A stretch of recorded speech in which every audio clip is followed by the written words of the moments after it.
अहंकार तब खुश होता है जब वह कुछ ले पाता है।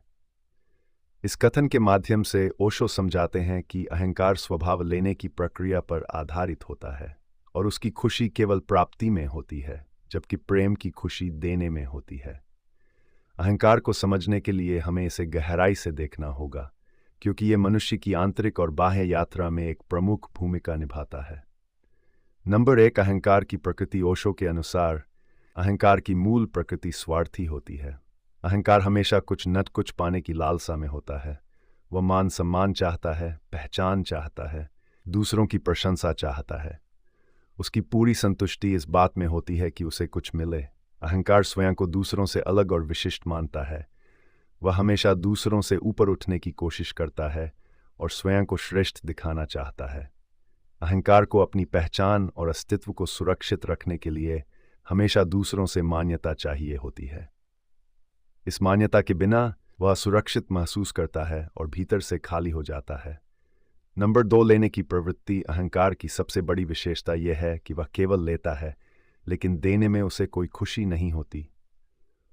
ओशो कहते हैं कि जब कोई व्यक्ति अपने अहंकार के अधीन होता है तो वह हमेशा अपने लाभ की सोचता है, चाहे वह संबंधों में हो, समाज में हो या व्यक्तिगत जीवन में। अहंकार से प्रेरित व्यक्ति हर समय यह सोचता है कि उसे क्या मिल सकता है।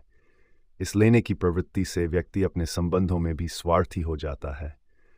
वह दूसरों से प्यार, आदर और मान्यता की अपेक्षा करता है, लेकिन बदले में वह कुछ नहीं देना चाहता। इस प्रकार अहंकार व्यक्ति को आत्मकेंद्रित और स्वार्थी बना देता है, जिससे उसके संबंध टूटने लगते हैं।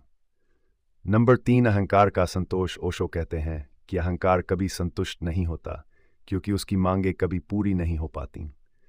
अहंकार की प्रवृत्ति लेने की होती है, लेकिन जितना वह लेता है उतना ही अधिक चाहता है। उसे जो मिलता है वह कुछ समय के लिए संतुष्टि दे सकता है, लेकिन जल्द ही वह और अधिक की लालसा करने लगता है। अहंकार एक अंतहीन खाई की तरह है। उसमें चाहे जितना भी डालो वह कभी नहीं भरता। यही कारण है कि अहंकार से प्रेरित व्यक्ति हमेशा असंतोष और तनाव में रहता है। उसे लगता है कि उसे जो चाहिए था वह नहीं मिला, और इस कमी के कारण वह हमेशा बेचैन रहता है। नंबर 4, अहंकार और प्रतिस्पर्धा। अहंकार को हमेशा दूसरों से श्रेष्ठ दिखने की आवश्यकता होती है। वह अपनी पहचान को दूसरों की तुलना में बड़ा मानने की कोशिश करता है। ओशो कहते हैं कि अहंकार प्रतिस्पर्धा से ही जीवित रहता है। जब व्यक्ति अहंकार से प्रेरित होता है तो वह हर समय दूसरों से मुकाबला करता रहता है। वह चाहता है कि उसे सबसे ज्यादा मान्यता मिले, उसकी प्रशंसा की जाए और वह सबसे आगे रहे। यह प्रतिस्पर्धात्मक स्वभाव व्यक्ति को मानसिक रूप से तनावपूर्ण बना देता है, क्योंकि वह हमेशा दूसरों से बेहतर होने की कोशिश करता रहता है। नंबर 5, अहंकार और संबंध। ओशो के अनुसार अहंकार से प्रेरित संबंध कभी भी सच्चे नहीं हो सकते। जब व्यक्ति अहंकार के आधार पर संबंध बनाता है तो वह उसमें केवल अपने लाभ की सोचता है। वह दूसरे व्यक्ति से प्यार, ध्यान और मान्यता की अपेक्षा करता है, लेकिन खुद कुछ देने को तैयार नहीं होता। ऐसे संबंधों में संतुलन नहीं होता, क्योंकि एक पक्ष हमेशा लेने की कोशिश करता है, जबकि दूसरा पक्ष यह महसूस करता है कि उसे केवल इस्तेमाल किया जा रहा है। इस प्रकार के संबंध न तो लंबे समय तक टिक सकते हैं और न ही उनमें कोई सच्ची गहराई हो सकती है। नंबर 6, अहंकार और प्रेम का अंतर। ओशो बार बार ये बात कहते हैं कि अहंकार और प्रेम एक साथ नहीं हो सकते। जहाँ प्रेम होता है वहाँ अहंकार नहीं होता, और जहाँ अहंकार होता है वहाँ प्रेम नहीं हो सकता। प्रेम का स्वभाव निस्वार्थ होता है। वह देना चाहता है बिना किसी अपेक्षा के, जबकि अहंकार हमेशा कुछ पाने की इच्छा रखता है। प्रेम में व्यक्ति खुद को भूलकर दूसरों के प्रति समर्पित हो जाता है, जबकि अहंकार में व्यक्ति केवल खुद की चिंता करता है। ओशो का कहना है कि प्रेम से व्यक्ति का विकास होता है, उसकी आत्मा का विस्तार होता है, जबकि अहंकार से व्यक्ति सीमित और संकुचित हो जाता है। प्रेम व्यक्ति को स्वतंत्रता देता है, जबकि अहंकार उसे बंधन में डालता है। नंबर 7, अहंकार और दुख। ओशो के अनुसार अहंकार ही व्यक्ति के सारे दुखों का कारण है। जब व्यक्ति अहंकार से प्रेरित होता है तो वह हमेशा कुछ पाने की कोशिश करता है, लेकिन जैसा कि हमने पहले देखा, अहंकार कभी संतुष्ट नहीं होता, इसलिए व्यक्ति हमेशा दुखी और असंतुष्ट रहता है। अहंकार की वजह से व्यक्ति जीवन में सच्ची खुशी का अनुभव नहीं कर पाता। उसे जो भी मिलता है वह उसे कुछ समय के लिए ही संतुष्टि देता है, लेकिन फिर वह और अधिक की इच्छा करने लगता है।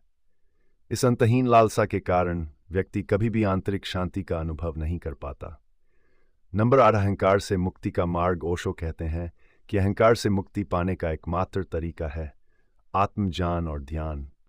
जब व्यक्ति ध्यान करता है तो वह अपने भीतर की शांति और सच्चाई का अनुभव करता है। ध्यान से व्यक्ति यह समझ पाता है कि अहंकार केवल एक भ्रम है और वास्तविक खुशी देने में है, न कि लेने में। अहंकार से मुक्त होकर ही व्यक्ति सच्चे प्रेम और शांति का अनुभव कर सकता है। जब व्यक्ति अपने अहंकार को छोड़ता है तो वह अपने भीतर की शक्ति और आनंद को पहचान पाता है। ओशो का यह विचार कि अहंकार तब खुश होता है जब वह कुछ ले पाता है, हमें यह सिखाता है कि अहंकार की खुशी केवल पाने में होती है, लेकिन यह खुशी अस्थायी और अधूरी होती है। अहंकार से प्रेरित व्यक्ति कभी भी सच्ची संतुष्टि का अनुभव नहीं कर सकता, क्योंकि उसकी लालसा अंतहीन होती है। ओशो हमें सिखाते हैं कि सच्ची खुशी और शांति देने में है, और इसके लिए हमें अपने अहंकार से मुक्त होना पड़ेगा। जब हम प्रेम और निस्वार्थता के मार्ग पर चलते हैं, तभी हम सच्चे आनंद का अनुभव कर सकते हैं। अहंकार से मुक्त होकर ही हम अपने जीवन को सार्थक और खुशहाल बना सकते हैं।